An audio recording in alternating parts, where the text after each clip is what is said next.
બાપુજીએ પોતાની પતરાની પેટીમાં ધીમે ધીમે સામાન ભરી રહ્યા હતા. ઘરમાં આજે અજીબ સન્નાટો હતો. મારી એમને મદદ કરવાની જરા પણ હિંમત નહોતી ચાલી રહી. જીયા રસોડામાં રસોઈ બનાવી રહી હતી. મારી અને બાપુજીની આંખ જોઈને કોઈ પણ કહી શકે કે અમારા બંનેમાંથી રાત્રે કોઈ સૂઈ શક્યું ન હતું. નિર્ણય મારો જ હતો અને હું બહુ મોટી ભૂલ કરી રહ્યો હોઉં એવું લાગી રહ્યું હતું.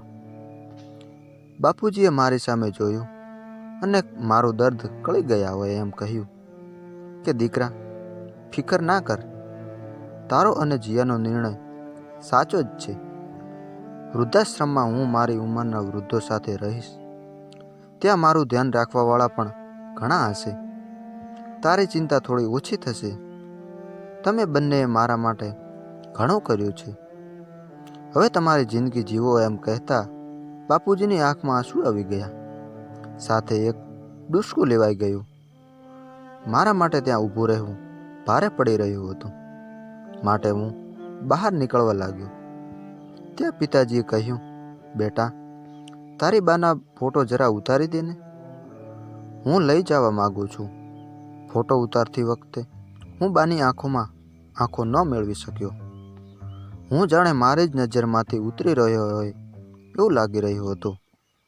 કારણ કે છેલ્લી ઘડીએ બાએ ફક્ત એટલું જ માગેલું કે બાપુજીનું ધ્યાન રાખજે, અને એમાં હું પાછળ પડી રહ્યો હતો. બાપુજીએ એની જિંદગી દરમિયાન મારી પાછળ ઘણો ભોગ આપ્યો હતો. મને ભણાવવા માટે ગામમાં જમીન ગીરવે મૂકી હતી. બાના ઘરેણાં પણ વેચી નાખ્યા હતા. મેં શહેરમાં આ ફ્લેટ લીધો ત્યારે મેં જીદ કરીને ગામડાની બધી જ પ્રોપર્ટી વેચાવી નાખી હતી. પરંતુ આજે એ જ ઘરમાંથી હું એમને બેદખલ કરી રહ્યો હતો.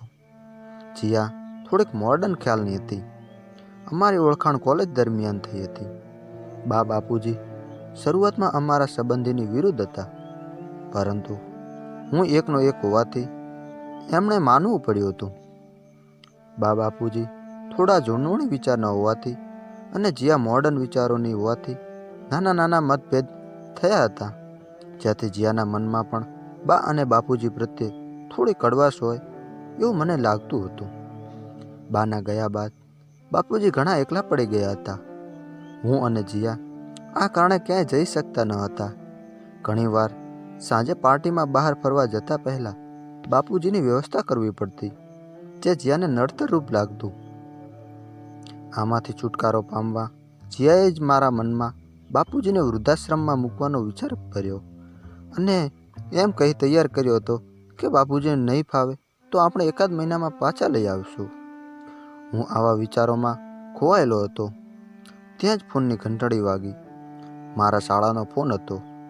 મેં ફોન ઉપાડતા સામેથી એણે કહ્યું કે મારા સસરા જીયાના પિતા મારી અને જીયા સાથે વાત કરવા માગે છે.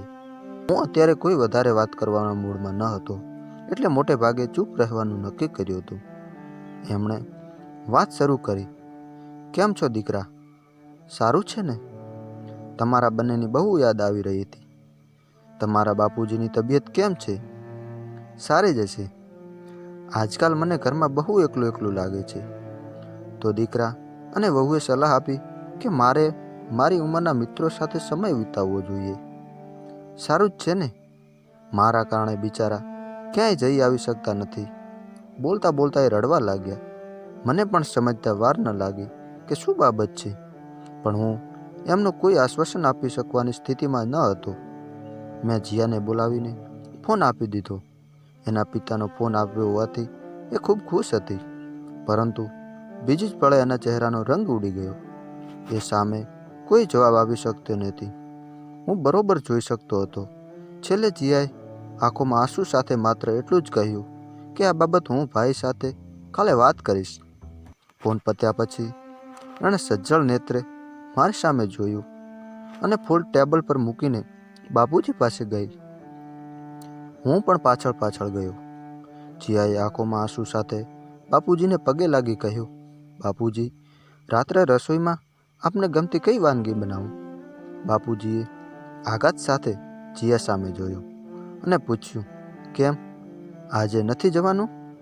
જીયાએ કહ્યું, ના બાપુજી, આજે કે કાલે ક્યારેય નથી જવાનું. બાપુજીના ચહેરા ઉપર આઘાત અને આનંદની મિશ્રિત લાગણીઓ હું જોઈ રહ્યો હતો. હું પણ મારા આંસુને ન રોકી શક્યો. રૂમમાં એક અજબની શાંતિ હતી. હું સમજી ગયો. શાંતિનો ભંગ કરતા બોલ્યા કે લાપસી બનાવ જીયા. બા હંમેશા સારા પ્રસંગે લાપસી બનાવતી.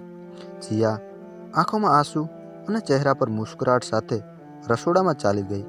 મેં પણ એક સ્મિત સાથે બાના ફોટામાં બાની આંખોમાં જોઈને એમનો ફોટો પાછો ટાંકી દીધો. ફોટામાં બા મને આ વખતે ખુશ જણાતા હતા.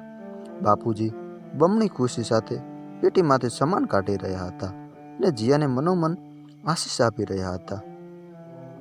આભાર.